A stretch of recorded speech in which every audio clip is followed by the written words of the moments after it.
চাঁদ চাঁদনিকে নিয়ে হাঁটতে থাকে। সবাই হাসছে।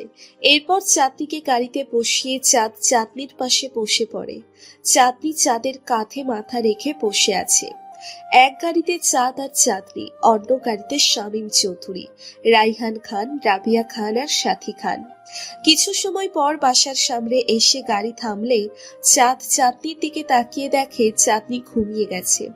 চাঁদ আর চাঁদনিকে না ডেকে কোলে তুলে বাসার ভিতরে এসে নিজের রুমের দিকে যেতে নিলে রাবিয়া খান বলে, কি রে, তোর রুমের দিকে যাচ্ছিস কেন?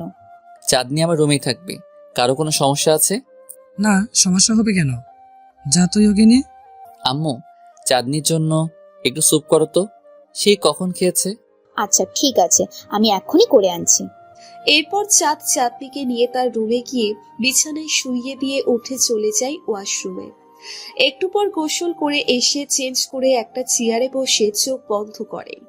একটু পর কারো পায়ের শব্দে চাঁদ চোখ খুলে দেখে তার আম্মু চুপ করে এসেছে। চাঁদ ইশারায় টেবিলে রেখে দিতে বলে।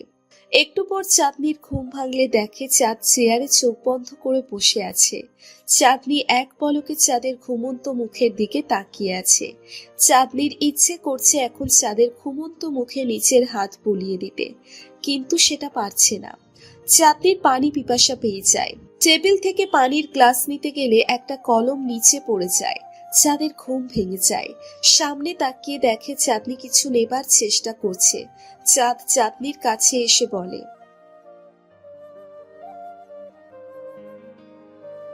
তুমি তো ঘুমিয়েছিলে, তাই ডাকিনি। এমনিতেই এই কয়দিন ঘুমাওনি তাই। অসুস্থ তুই, আমি না। বলেই চাঁদনিকে ধরে বসিয়ে দিয়ে গ্লাস নিয়ে পানি খাইয়ে দেয়। একটু পর সাথী চৌধুরী রুমে এসে বলে, কি চাঁদনি উঠে গেছে? মামি একটু আগে উঠেছে। তুমি এত সকালে উঠে গেলে কেন? মেয়ে অসুস্থ, কি করি ঘুমাই বলো বাবা? আমি আছি তো মামি। আমি থাকতে চাঁদনির কিছুই হবে না। সেটা আমি জানি বাবা, তোর উপর আমার সে ভরসা আছে বলেই তো তোর উপর সব দায়িত্ব দিয়েছি। আচ্ছা মামি, তুমি এখন চাঁদনিকে ফ্রেশ করে দাও। আমি নিচে গিয়ে চাঁদনির খাবারের ব্যবস্থা করি। আবার মেডিসিন খেতে হবে। বলেই চাঁদ রুম থেকে বের হয়ে নিচে চলে যায়। সাথী চৌধুরী মেয়েকে ফ্রেশ করিয়ে দিয়ে কপালে চুমু দিয়ে মাথায় হাত বুলিয়ে দিতে দিতে বলে, আচ্ছা চাঁদনি, চাঁদকে আবার মেয়ের জামাই বানালে কেমন হয় বলতো? না, দেখ তোর কত কেয়ার করছে। এমন ভালো ছেলে আর পাবো যে নিজের বউয়ের এমন সেবা করে? আম্মু, চাঁদ আমার যেভাবে সেবা করছে এমনটা হয়তো কেউ কারোর জন্য করতে পারবে না। আর আমাকে কেন বলছো? আব্বু ফুপা ফুপিকে গিয়ে বলো, তোমরা যা বলবে আমরা তাই করব। চাঁদকে তো আমার পছন্দ আরো আগে থেকেই। আচ্ছা তুই সুস্থ হয়ে নে, তারপর তোর আব্বুর সাথে কথা বলবো আমি। কি নিয়ে কথা বলবে মামার সাথে মামি? চাঁদ রুমে ঢুকতে ঢুকতে কথাটা বলে। খাবারের প্লেট টেবিলে রেখে ওয়াশরুমে গিয়ে ফ্রেশ হয়ে আসতেই সাথী চৌধুরী বলে, তেমন কিছু না। আচ্ছা তুই চাঁদনিকে খাইয়ে দিয়ে মেডিসিন দিয়ে দে, আমি নিচে গিয়ে দেখি আপা কি করছে। বলেই সাথী চৌধুরী চলে যায়। চাঁদ চাঁদনিকে খাইয়ে দিতে দিতে বলে, আমার হবু শাশুড়ি কি বলছিল? কি নিয়ে মামার সাথে কথা বলবে? আমি এই খাবার খাবো না, কোনো স্বাদ নেই, না আছে ঝাল, না হয়েছে লবণ। এগুলোই এখন খেতে হবে জান। তুমি এখন অসুস্থ, বুঝতে হবে তো। আগে সুস্থ হও, তারপর যা খেতে চাও আমি নিজ হাতে বানিয়ে খাওয়াবো। খেতে পারি, তবে প্রতিবার খাইয়ে দেওয়ার সাথে সাথে আমার গালে, কপালে আর মাঝে মাঝে ঠোঁটে কিস করতে হবে। চাঁদ মুচকে হেসে চাঁদনিকে একবার খাইয়ে দেয়, তো আর একবার গালে, কপালে চুমু দেয়। খাবার খাওয়ানো শেষে মেডিসিন খাইয়ে চাঁদনিকে শুইয়ে দিয়ে মাথার পাশে বসে চুলে বিলি কেটে দিচ্ছে। চাঁদনি চাঁদের এক হাত বুকে জড়িয়ে ধরে চাঁদের দিকে তাকিয়ে আছে। কি এমন করে তাকিয়ে আছো কেন? ঘুমানোর চেষ্টা করো এখন। এই কয়দিন তো ঠিক মতো ঘুমাতে পারোনি। একটা গান শোনাও, তাহলে ঘুমাবো। চাঁদ চাঁদনির কপালে চুমু দিয়ে গান গাইতে শুরু করে। গান শেষ করে চাঁদ চাঁদনির দিকে তাকিয়ে দেখে চাঁদনি ঘুমিয়ে গেছে। চাঁদনির কপালে নিচের ঠোঁট ছুঁয়ে উঠতে গেলে দেখে চাঁদনি তার হাত ধরে আছে। চাঁদ মুচকি হেসে হাত ছাড়িয়ে নিচে আসতেই রাইহান খান বলে, কি রে, চাঁদনি কি করছে আর এখন কেমন আছে? আগের থেকে একটু ভালো, আর এখন ঘুমাচ্ছে। তোর খুব কষ্ট হয়ে যাচ্ছে তাই না বাবা? না মামা, আমার কোনো কষ্ট হচ্ছে না। তোমরা এসব নিয়ে ভেবো না। আম্মু খেতে দাও। চাঁদনির ঘুম ভেঙে গেলে আবার সমস্যা। আয় এখানে বসে পড়, আমি খাবার দিচ্ছি। চাঁদ গিয়ে তার আব্বুর পাশে বসে পড়ে। এরপর সবাই একসাথে সকালের নাস্তা করে নেয়। চাঁদ রুমে এসে দেখে চাঁদনি ঘুমুচ্ছে। মোবাইলটা হাতে নিয়ে ব্যালকনিতে চলে যায়। ব্যালকনিতে গিয়ে আকাশকে কল করে। আকাশ কল রিসিভ করে বলে, মামাতো বোনের আশিক বল। এই শালা বিয়াইস্তা, কল রিসিভ না করতে শুরু হয়ে গেছে তোর। আমি আবার কি শুরু করলাম? তা চাঁদনি এখন কেমন আছে? আগের থেকে একটু ভালো। আচ্ছা শোন না, 10 দিন পর তো পরীক্ষা। আমার তো সব মাথা থেকে বের হয়ে গেছে। আজ ভার্সিটি গিয়ে একটু নোটগুলো কালেক্ট করে আমাকে এনে দিতে পারবি? আচ্ছা ঠিক আছে, আমি এমনিতেও আজ ভার্সিটিতে যেতাম। তুই কবে থেকে যাচ্ছিস? চাঁদনি আগে সুস্থ হোক তারপর যাব। নদীর খবর কি, কি করছে? এই তো আমার বুকে মাথা রেখে বসে আছে। আহা, কি রোমান্টিক কাপল ভাবা যায়। আমি তো বিয়ে করে বউকে নিয়ে রোমান্স করছি, আর তুই তো বিয়ের আগে যা শুরু করেছিস, কে জানে কবে আমি চাচ্চু হয়ে যাই। তোর মাথায় এসব ছাড়া আর কিছু ঘুরে না? কল রাখ শালা, আর যা বলেছি মনে করে নিয়ে আসিস। আকাশ ঠিক আছে বলে কল কেটে দেয়। চাঁদ আরো কিছু সময় ব্যালকনিতে থেকে রুমে এসে দেখে চাঁদনি উঠে গেছে।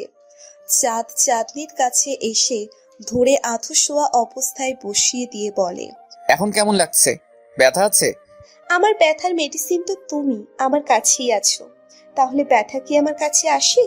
এত রোমান্টিক হয়ে গেলে কবে থেকে জান? আমি সব সময় রোমান্টিক, তুমি বুঝতে লেট করছো, লেট লতিফ একটা। বলেই দুজনে একসাথে হেসে দেয়। এভাবেই চাঁদের যত্ন আর হাসি মজায় কেটে যায় 7 দিন। চাঁদনি এখন সম্পূর্ণ সুস্থ। বিকেলে সবাই ড্রয়িং রুমে বসে গল্প করছে।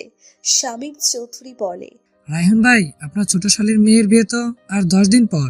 সবাইকে কালে যেতে বলছি, কি করবেন ঠিক করলেন কিছু? রুনা যে রাগী, দেখা যাবে লেট করে গেলে আমাদের সাথে আবার কথা বলাই বন্ধ করে দিবে। কাল বিকেলে সবাই একসাথে রওনা দেই। এটাই ভালো হবে। আর বিয়েতে সবার একসাথে কিছু সময় কাটানো যাবে। সবাই এখন এত ব্যস্ত, তেমন ভাবে দেখাই হয় না। আপা ঠিক বলেছেন। রিয়ার বিয়ে উপলক্ষে সবার সাথে দেখাও হবে, আবার কিছুদিন একসাথে সময়ও কাটানো হবে। কি রে সাদ, তুই মুখটা এমন বাংলার পাসের মতো করে রেখেছিস কেন? যাবি তো কাল আমাদের সাথে? আর 3 দিন পর আমার এক্সাম আব্বু, তোমরা চলে যাও। আমি বিয়ের একদিন আগে যাব। তোকে একা রেখে আমরা কি করে যাব? তাহলে আর যেতে হবে না। আরে না আম্মু, পরে ছোট খালা আবার রাগ করবে। আমার সমস্যা হবে না, তোমরা চলে যাও। আচ্ছা ফুপি, আমিও চাঁদের সাথেই যাব।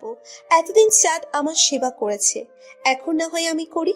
আর আমারও অনেকদিন কলেজে যাওয়া হয়নি, কিছুদিন ক্লাস করে চাঁদ আর আমি একসাথেই যাব। তোরা দুইজন এখন যাবি না?